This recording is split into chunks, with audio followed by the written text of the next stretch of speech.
Good morning guys, and welcome back to my channel. So today's video is going to be about 10 or so ways that my perfume purchasing, testing, reviewing, just my journey and my collection in general have changed over the last year to year and a half. So obviously I've been making YouTube videos about perfumes since about spring of 2020. And the way that I buy perfumes, the way that I store my perfumes, the reasons I keep them or let go of them, the way that I test them, there's a lot of things that have changed over the last year or so. And I want to share a few of those points with you. And maybe they will give you a little bit of insight or help you when it comes to making decisions about your own perfume collection. I do also want to give a shout out to Gabby Loves Perfumes because I actually saw that she had uploaded a video very similar to this. And I will link that video down below for you. And it's talking about mistakes that she has made or mistakes not to make when buying perfumes for yourself. So my video is a little bit similar, but a little bit different. But I definitely want to give her a shout out, and I will link her video down below if you're interested in another video along the same lines of this topic.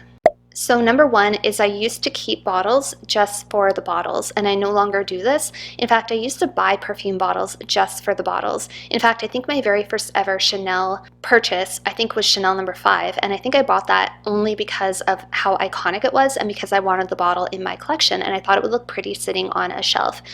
Now, lucky for me, that perfume did turn out to be nice and I liked it, and I did wear it for a short period of time to bed. However, I have since let that bottle go because I realized that I was kind of keeping it for the wrong reasons. I really didn't wear it all that much, and I didn't need the iconic Chanel number 5 in my collection. So moral of the story is I no longer buy perfume bottles just to have them or just to have the bottle in my collection. I have to actually enjoy the scent, and I have to actually make use of the perfume. So that was hard for me to get over because, especially for somebody who has Instagram, I love taking pictures. I mean, Chanel number 5 looks beautiful in every photograph. But for me, for my own personal collection, I just don't want to keep the bottles just because they're pretty. Point number 2 is I used to blind buy every cheapie I could just because it was a cheapie and I was excited to get perfumes in the mail and smell them and unbox them and make videos about them.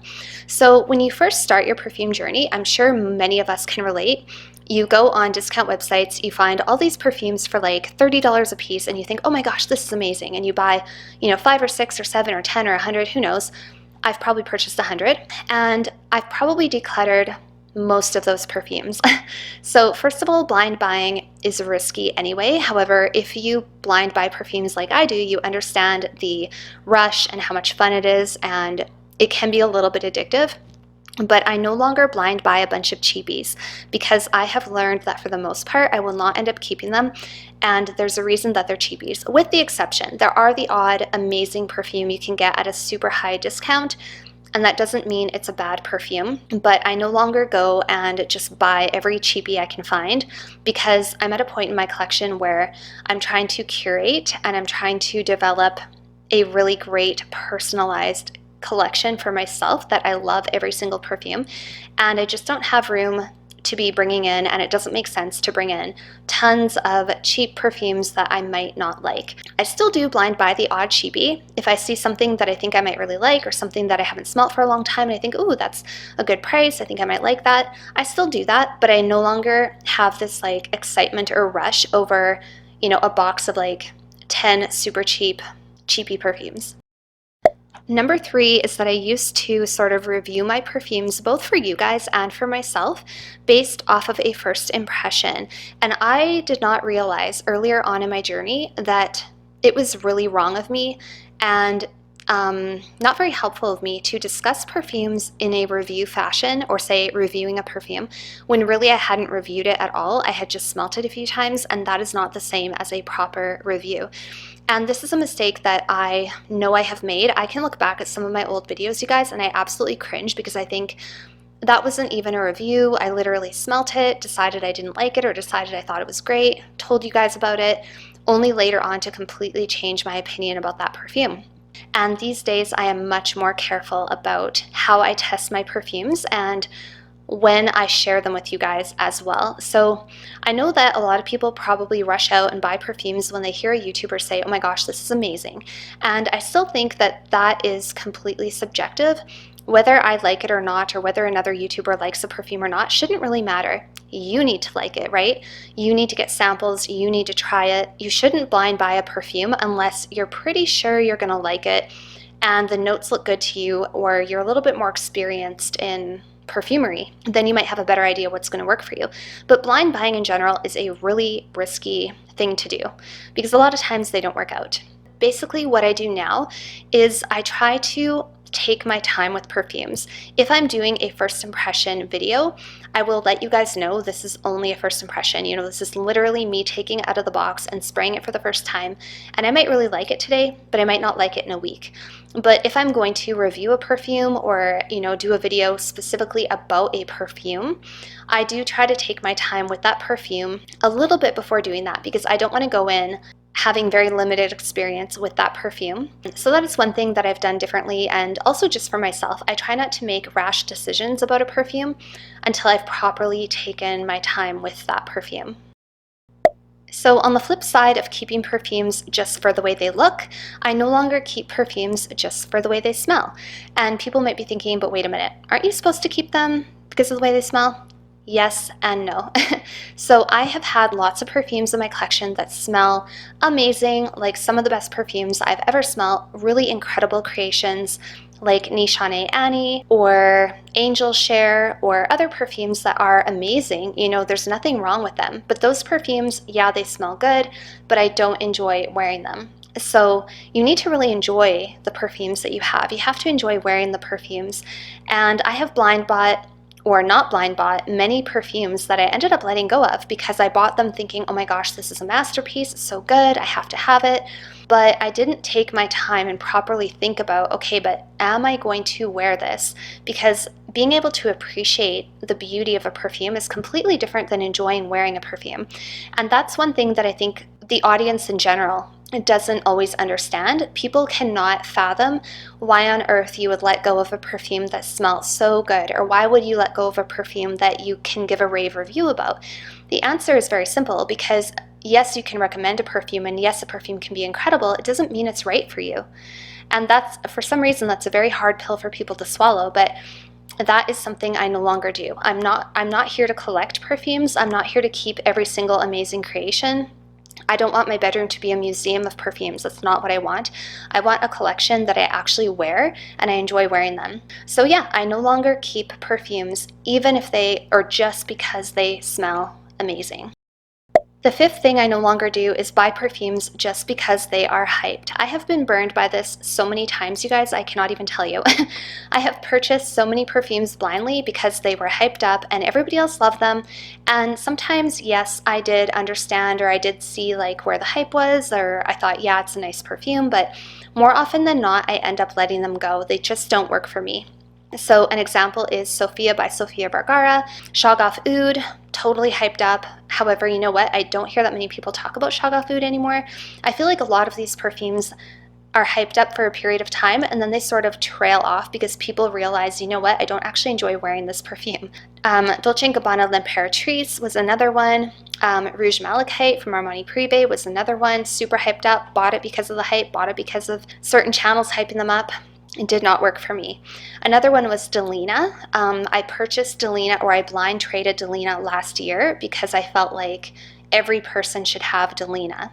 But at the time, it wasn't the right perfume for me. It did not work for me. Thankfully, my tastes have changed and now I really like Delina. The point is, I no longer buy perfumes just because they're hyped. I have to do my own research. I have to test them. I have to get a sample. Or if I do blind buy it, I try to take a little bit more ownership, or I try to think, okay, well, will this work out for me? Like, what is the likelihood I will like this perfume? Not just buy it because everybody else seems to love it. The sixth thing is that I used to think designer was for me and that niche was not for me.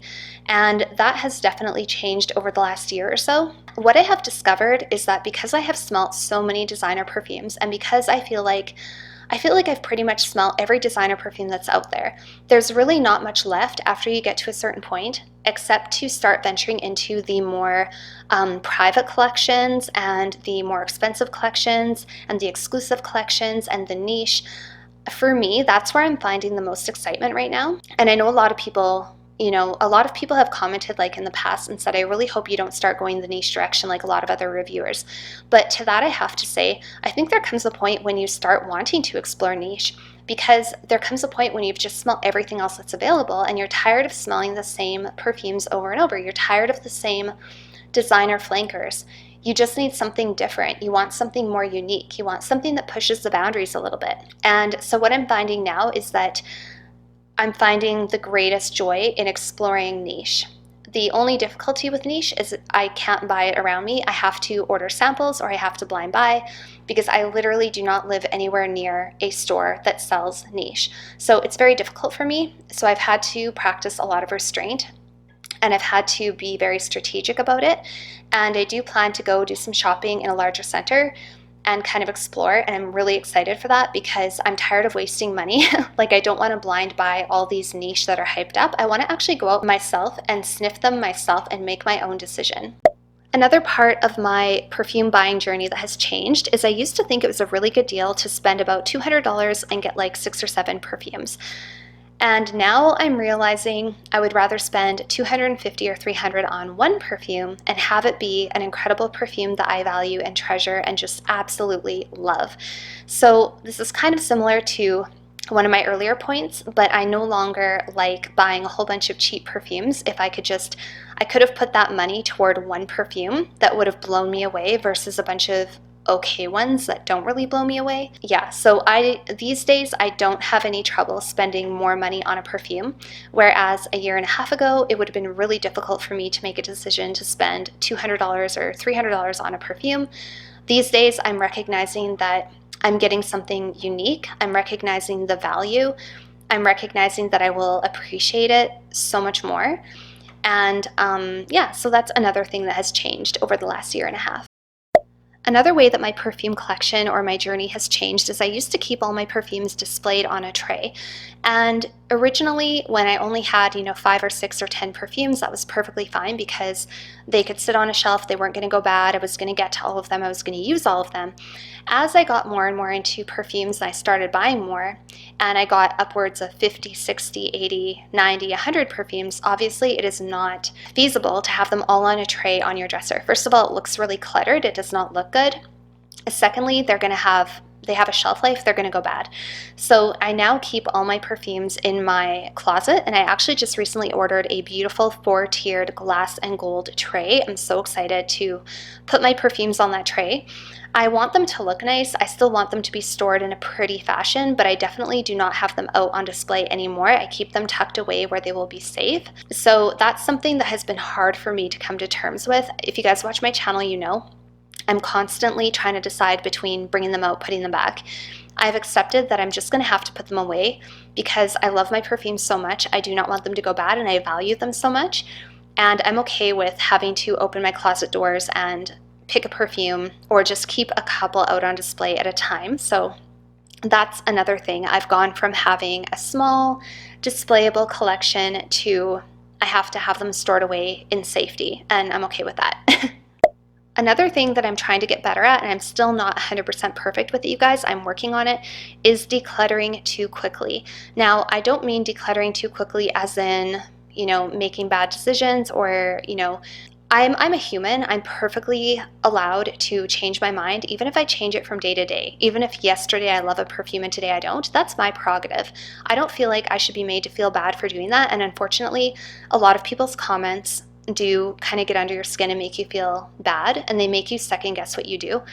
That's something I'm not going to let get to me anymore. However, just for my own self, I'm trying not to declutter too quickly, because what I have learned is that there is the odd time that I look back and I think, shoot, I wish I would have taken more time with that perfume. I wonder if I would like it now. Delina is an example. I thought it wasn't for me, and now I love it. There's been lots of perfumes I've been tempted to get rid of, and I'm really glad I didn't because I ended up loving them. So yeah, I'm trying to take my time with the perfume, not be so definitive about it, really give them a few wears, keep them for a few weeks or a few months. It's very tempting to sell them if you don't like them because you can take that money and put it toward a new perfume that you absolutely love. But yeah, I'm just trying not to be hasty about my declutters. I'm trying to say, okay, like, I'm pretty sure this won't work for me, but I'm going to hold on to it for a little bit longer because I just want to be extra sure. And yeah, so that's something I'm still trying to do. As you guys know, I am a minimalist at heart, so I'm really, really good at saying goodbye to things. I'm very, very quick at deciding, okay, this doesn't work, goodbye. But with perfume, I'm trying to take my time. And this kind of leads into note number 10, which is judging samples based on sniffing the decanter or just a quick sniff on paper. This is a no, no, no. I have dismissed so many good perfumes that I'm sure if I just would have given them a little bit more time, if I would have tested them on skin, if I would have given them a proper wear, I might have really liked that perfume. One example is Mojave Ghost, another one is Baccarat Rouge. I let go of my sample of Mojave Ghost. I'm really sad that I did that because I think that I would like it better today than I did a few months ago. And you have to make sure that you're testing out your perfumes properly. I have smelt perfumes at the decanter and thought, no, that's not for me, only to discover a few months later when I actually wear it on my skin that it actually is amazing, and it's so much better when you wear it than it is smelling at the decanter. Also, perfumes smell different in the bottle than they do on paper, and they smell different on paper than they do on skin, and they actually smell different when you wear them than they do just on your skin. Have you ever sprayed yourself with a perfume in a store and thought, no, no, that's not for me? And then 5 or 6 hours later, you're walking around and you're like, oh my gosh, what is that smell? That is so good. Only to discover it was that perfume that you sprayed on your skin in the store and didn't think was for you. Sometimes perfumes have to actually be worn before you can tell if you like them.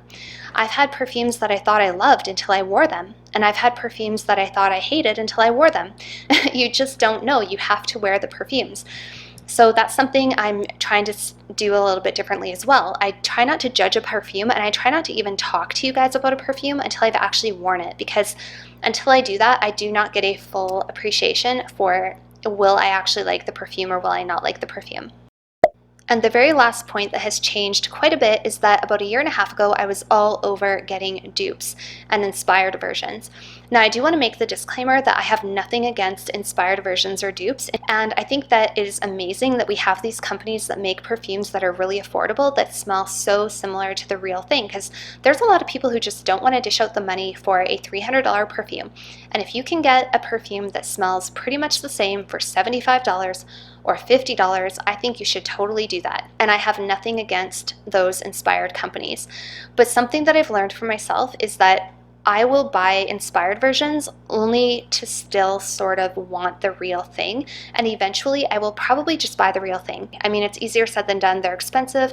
But if there's a perfume you really, really want and you just can't stop thinking about it, you're kind of thinking, okay, well, I could spend $75 today, or I could save until I have $200 and I can get the real thing. I would suggest wait till you can get the whole thing, because you appreciate it so much more, or at least I do. So for my own personal collection, I'm not going to be buying dupes of Baccarat Rouge and dupes of Delina and dupes of Roja and dupes of Creed. If I really love that scent enough, I probably love it enough that I want the whole bottle, I want the whole presentation, because it's more for me than just smelling good. I value the artistry behind it so much, and I value the work that has gone into creating that perfume, and the hours and the years and the experimenting and the going back to the drawing table and the perfecting. And I value that so much, and there's something so special about having a perfume that has all of the beautiful craftsmanship that has come with it and the high quality materials, plus you love the way it smells. There's just something very special about that. And again, this is only my personal opinion. A lot of people could not be bothered to spend $300 on a niche perfume, and I totally get that. But that's just something I've learned for myself as a perfume lover, is that, you know, 1.5 years ago, I would have been happy with a dupe of Baccarat Rouge, but today there's no way. Like, I want the real thing, I want the bottle, I want the whole thing. It just makes me happy to have it in my collection. So yeah, those are 11 ways that my perfume purchasing journey, reviewing, testing, everything has changed over the last year and a half. I hope you guys enjoyed hearing my thoughts on this, and I would love to hear your thoughts below. How has your journey changed? Where are you at in your journey? Do you only own a few perfumes? Do you aspire to have a large collection? I would love to hear where you're at. feel free to DM me on Instagram as well. I love when people DM me and tell me, you know, their thoughts or share their perfume collections with me. I absolutely love that. So yeah, I would love to talk to you guys, and I will see you all very soon in my next video. Bye for now.